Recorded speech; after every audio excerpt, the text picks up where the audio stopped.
the tech industry is one of the bright spots in the world. There's a sense of adventure, there's the confidence that anything is possible, and there's the excitement that the next bright idea will change the world. And I'm sure all of you feel that and live that, and that's why you're here this evening. The IT revolution and the internet are causing immense changes to how we live. They're altering lifestyles, habits, social norms, how people communicate, how they learn about the world. Not just books, newspapers, or television, but Wikipedia, Twitter, Snapchat, and the next startup tomorrow, which are much more dynamic and can better keep up with a changing world. Or how we shop online with retailers like Amazon offering 1-hour deliveries, or get around town with new services like Uber or Grab Taxi. All this IT can only be a good thing for Singapore because we're well placed to take advantage of the technology and to make a quantum leap forward. Why? I give you 3 reasons. Firstly, because our ethos in our society is rational, technological, forward-looking. We've always looked ahead, tried to look over the horizon, to keep our economy open, and to use technology to overcome our physical constraints. We're investing in R&D. Over the past 10 years, we've invested 30 billion Singapore dollars. We've grown research institutes that work with companies to develop new solutions. We've pushed for e-government. We introduced electronic tax filing back in 1998. Seems an age ago, before anybody else did it, and today, 97% of taxpayers file their taxes online. And because we've kept our tax code simple, you don't have to buy Quicken, Intuit, or any such thing. So, and because we automate the collection of information and populate the table for you, you don't have to work quite so hard. It's a little bit harder to cheat. And 3 in 5 taxpayers don't even bother about filing taxes. They just take it on trust that our Inland Revenue Authority of Singapore has done their sums right. So, e-government works in Singapore, and other services too. For example, you can set up a company in 15 minutes online. You can choose schools for your children, book sports facilities, apply for passports or visas online. And everyone just takes it as naturally the course of events and the way things are, that that's how things work in Singapore. And it's not just more convenient, but also more productive and more efficient. And it distinguishes us from many other cities in the world. So that's the first reason. This is our ethos of the society. We are rationalistic, we are technologically driven, forward-looking. Secondly, we have a population that's IT savvy and who understand technology, at least understand how to use it. Students go to school, they have a strong foundation in maths and science. If you look at PISA results comparing maths and science achievements of students in different countries in the world, as far as maths is concerned, science is concerned, we are about ranked 1 or 2, comparable to Shanghai. And if you look at where our people have gone in overseas, in engineering companies, Google, Facebook, Silicon Valley, there are many Singaporean overseas holding key engineering positions. So we have the talent, we have the network, I think we have the know-how to help us get a head start. Thirdly, this is a highly connected and wired up island. We have more mobile phones in Singapore than there are people. In fact, there's 1.5 per person, 1.5 phones per person. On trains and buses, more than half the people are looking at their smartphones.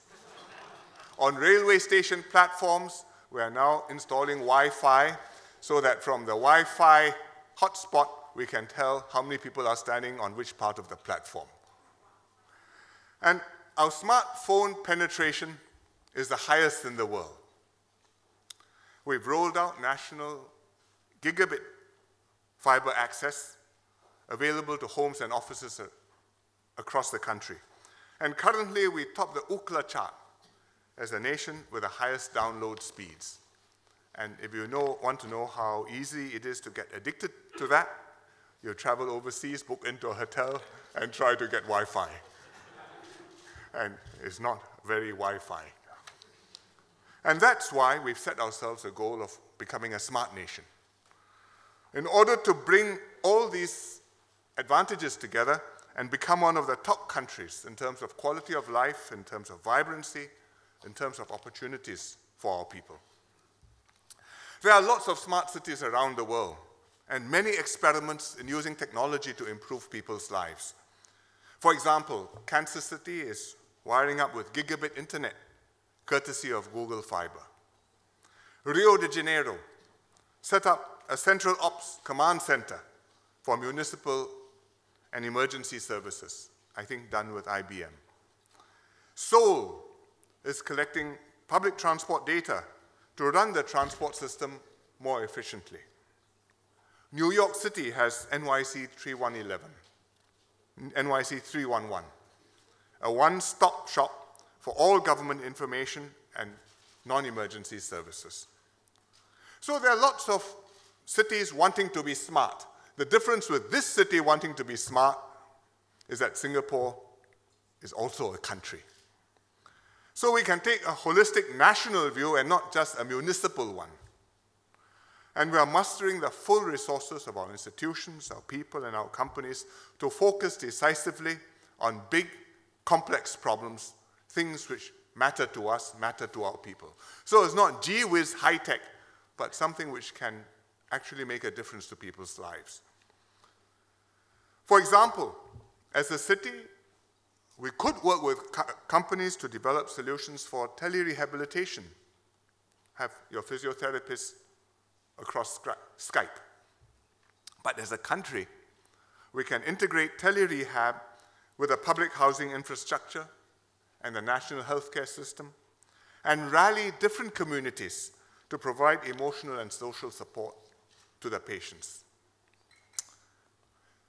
So we are trying something more than to be a smart city. Of course, other countries have similar ambitions. For example, Britain has a Tech Nation initiative. And I think each country will stake out a different niche for itself.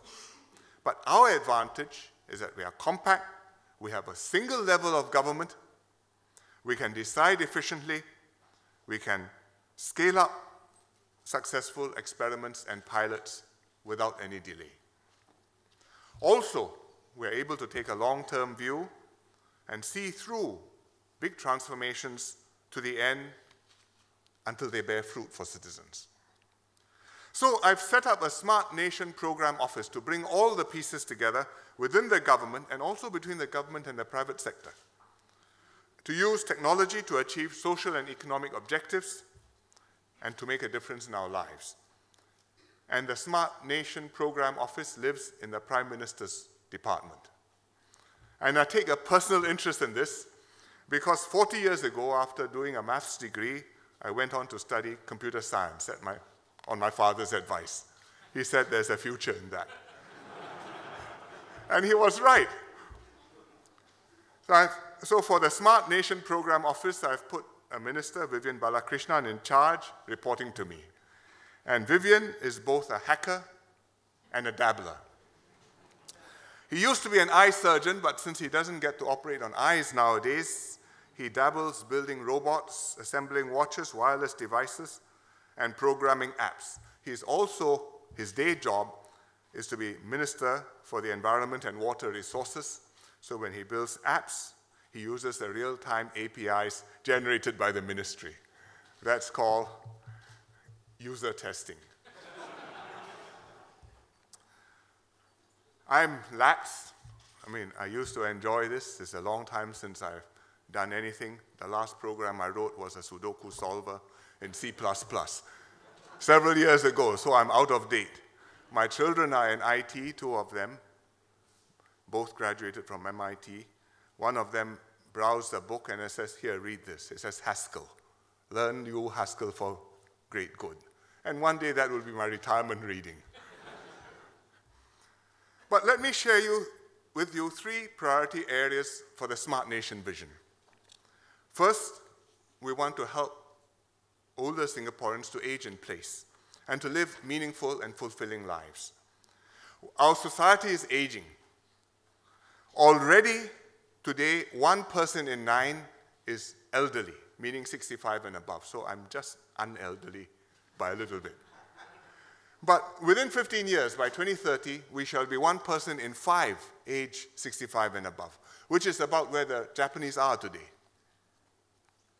So technology can help old people live independently in their own communities, with their own support networks, and to give their children, peace of mind. And especially if we can integrate sensors, apps, remote monitoring, to help our seniors to age in place, to connect with other seniors, and to stay in touch with their children and their grandchildren and their caregivers. So the first area we're working on is support for seniors. The second is to look for breakthrough solutions in mobility, transportation.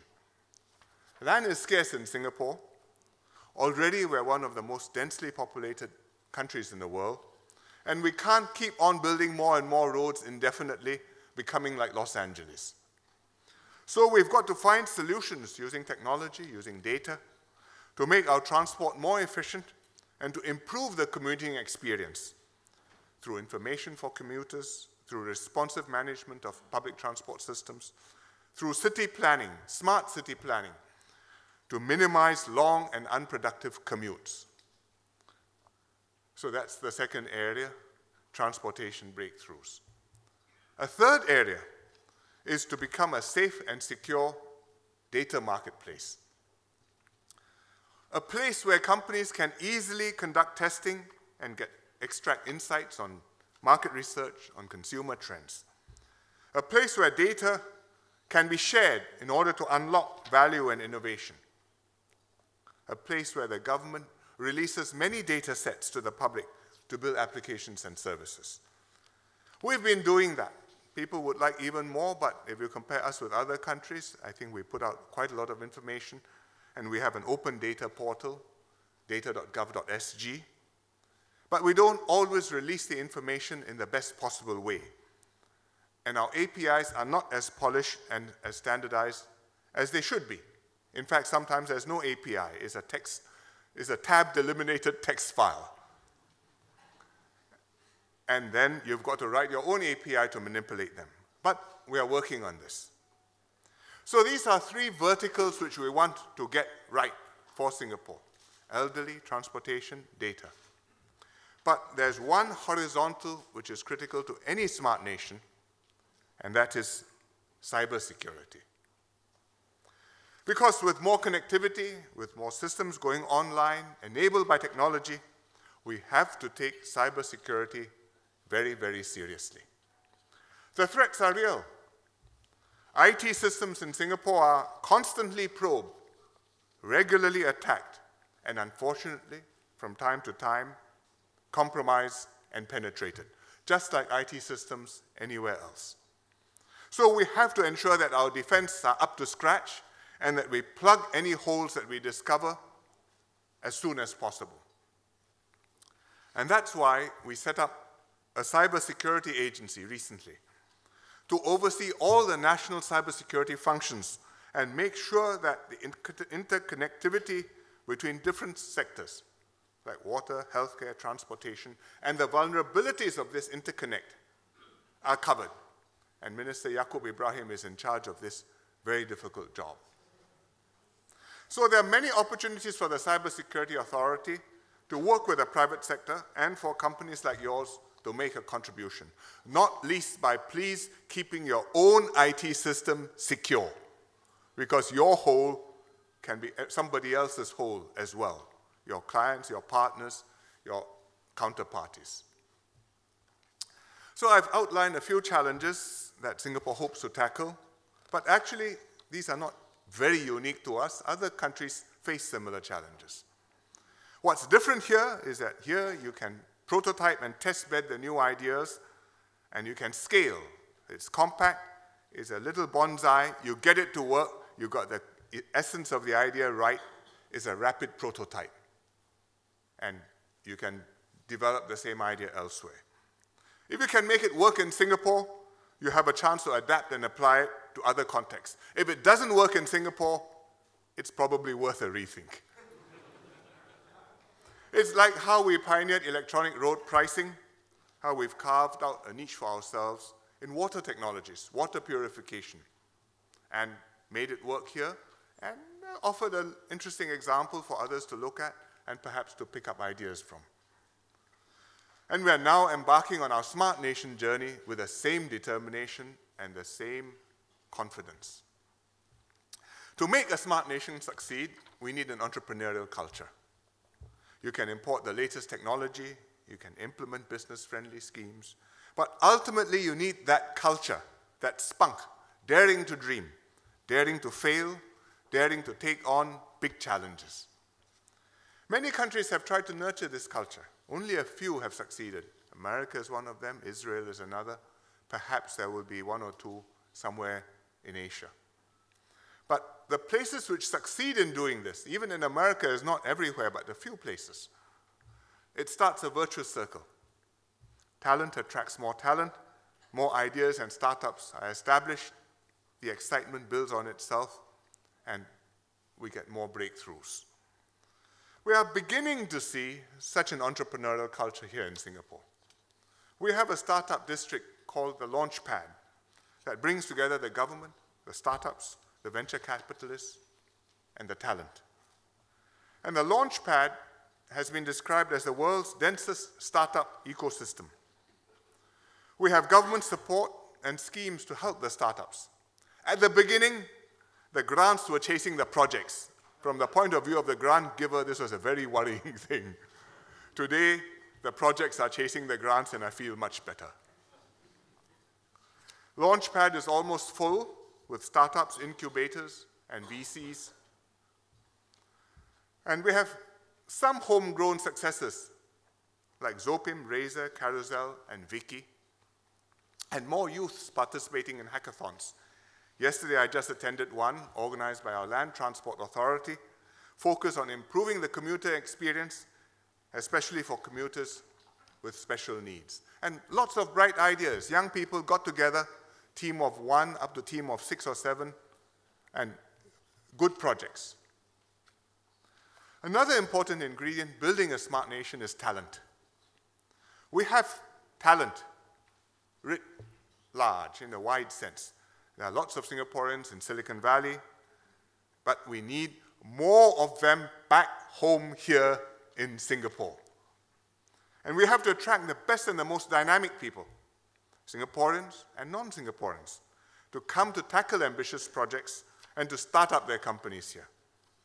And we also want to get more bright students to be excited by engineering and IT, and to aspire to become engineers and computer scientists, and not just bankers, lawyers, and doctors.